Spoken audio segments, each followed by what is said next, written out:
Hello, this is Okie Doggy. Ngayon, pag-uusapan natin, meron tayong isang subscriber. Nagtatanong kasi nag-upload tayo ng video kahapon dun sa pagkain ni Mikay na galunggong na isda. Ngayon, ang tanong niya, ano raw ang mga diet food ni Mikay? Ngayon, pag-uusapan natin yan. Pero bago yan, please subscribe and hit the bell button for more videos. Update. Ngayon, umpisahan natin. So, nagtatanong ng subscriber ni Okie Doggy, ano raw ang diet food ni Mikay? Ngayon, pag-uusapan natin, ang mga diet food ni Mikay ay naka-rotate ho yan. Unang pagkain niya, syempre yung tuta pa siya, dog food. Tapos, medyo nagsawa na siya. Yung dog food, nilagyan natin ng atay ng manok. Hanggang sa, lumaki na siya. And then, pag nagsawa na siya, kasi ganun ako magpakain eh. Yung tuta pa yan, dog food na binabawad ko sa gatas. Alam niyo yung gatas ng mga tuta? Yung Puppy Lab, yung budget meal na gatas. Yun yung nilalagay ko sa mga tuta ko noon. Yung mga Shih Tzu. Tapos, yung mga pagdating ng mga 6 months niya to 7 months, inaalis ko na yung gatas na yan. Nagpapalit ako ng mga karne, tulad ng atay ng manok. Inahalo ko yun. Napainit ko muna. Ngayon, naging adult na siya, salitan yan. Sa dalawang araw na magkasunod, isda. Tapos, sunod na 2 araw na naman, chicken breast. Sunod na 2 araw, atay ng manok. And then, sunod na 2 araw, atay ng baboy. Doon lang umiikot yung pagkain ni Mikay. Naka-rotate yan. So, nagtatanong kung ilang beses nga ba magpakain ng adult na Shih Tzu, 3 beses. Tulad ng sabi ko dun sa video natin dyan, ang unang pagpapakain ng alaga nating aso, alas 7 ng umaga. And then susunod, alas 12 ng tanghali. And then susunod, alas 7 ng gabi. O kaya alas 6 ng gabi.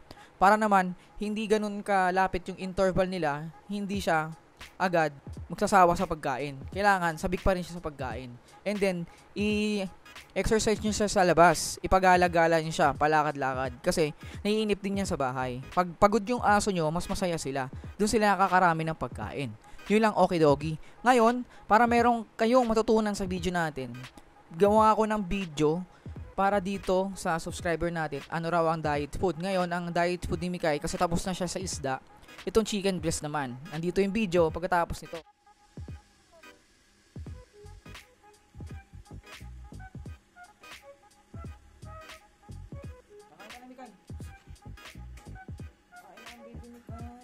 Wait lang.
Mikay, dito.